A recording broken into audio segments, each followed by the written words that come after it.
Hey everyone, the name's Eric Thor and I'm here together with Moa Lindholm, and Hey. she just got the personality type result on your Jungian Academy. What result did you get? INFP. That's cool. So you're a feeling dominant type, an introverted feeler. Yes. And what do you think about that? What do you think that means? Well, I mean, basically, I think it's a lot about, or it can be about a lot of different things, but one is that I don't particularly interest myself in like these are the objective goals and these are like the objective rules. I don't see that kind of static things are that interesting. No. But I'm more like try like to feel some kind of like whole, like the whole picture, and Right. trying to like take in every little bit and like feel what's right in some way. Right. Yeah. So you're very interested in, for example, nature. Yeah. Do you think that's connected to being a feeler in some way? Well, it can be.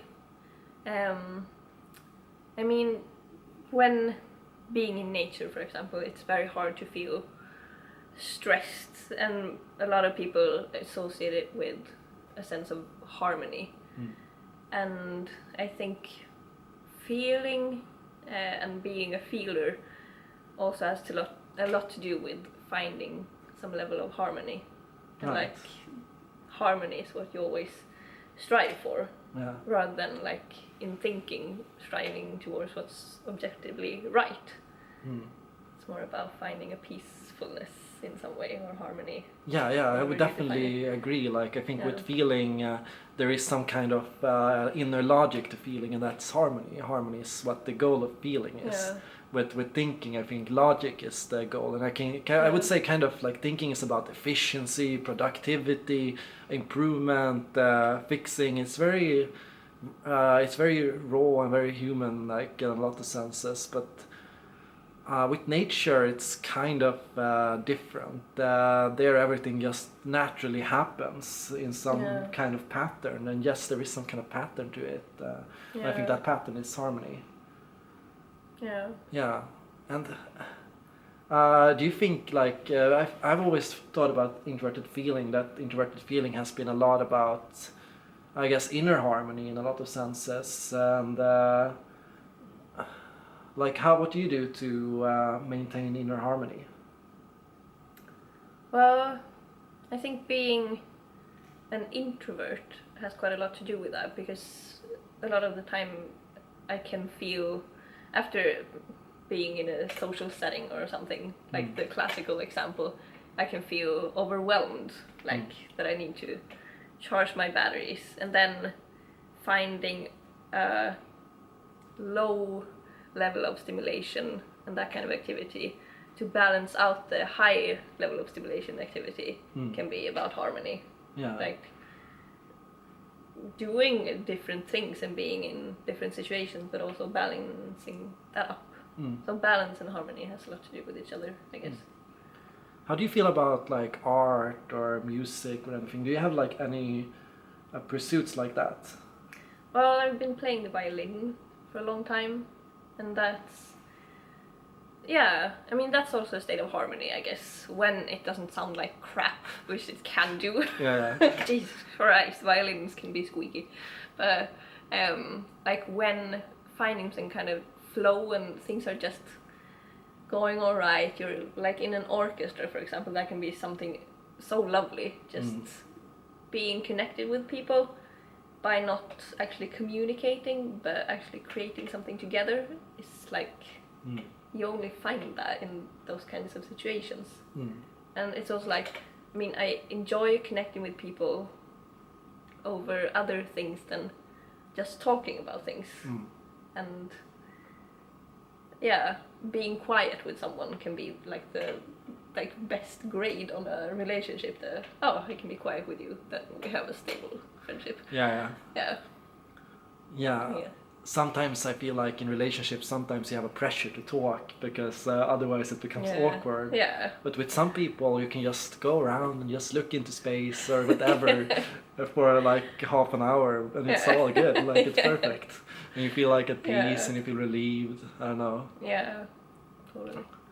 I guess with harmony and like everything, it's a very complex. I've always felt like it's something hard to hold on to, because I guess it's easy to get caught up in work and everything, all stress around you in a sense.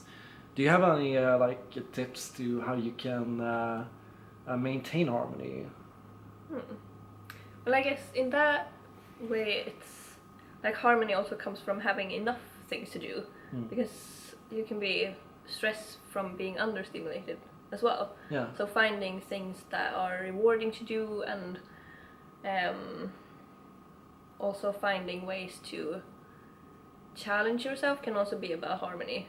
But then you might have to balance up things that you need to stretch yourself for, or like that stresses you in some way, not necessarily in a negative way, but that takes more energy. That you also find some ways to balance that out.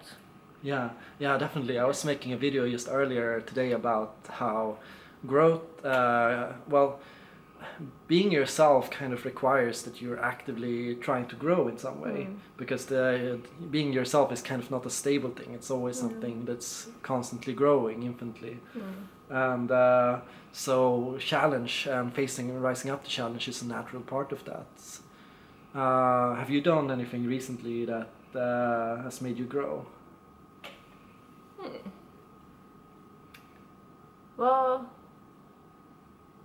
yeah, I try to do that like all the time, I guess. But something that has happened recently is that I just started a new education, and within that education I am faced with people who might not have the same views on stuff as me. And I think being proven wrong, and like, or even if you're not proven wrong, but just being challenged in your views can be something very, like, something that makes you grow, even though, I mean, in some cases it has made me feel more confident in what I think, and in some ways it's made me see other bits of the truth, if one can speak about the truth. Yeah, I think that's a very feeler thing as well, to see the world as, to realize that everyone has different truth, and the truth is kind of different depending on where you look at it and how you look at it. Yeah, that's very much a thing that, like, for me, differ a feeling way of thinking from a thinking way of thinking, that you strive towards objectivity in thinking, and like harmony, and finding a thing that feels right and that kind of thing. By definition it's subjective, not in a bad way, but it's different for, like, depending on situation and depending on what person is involved. It's interesting. I definitely agree with that. And like with that, I feel like we should round up this video. Thank you all for watching.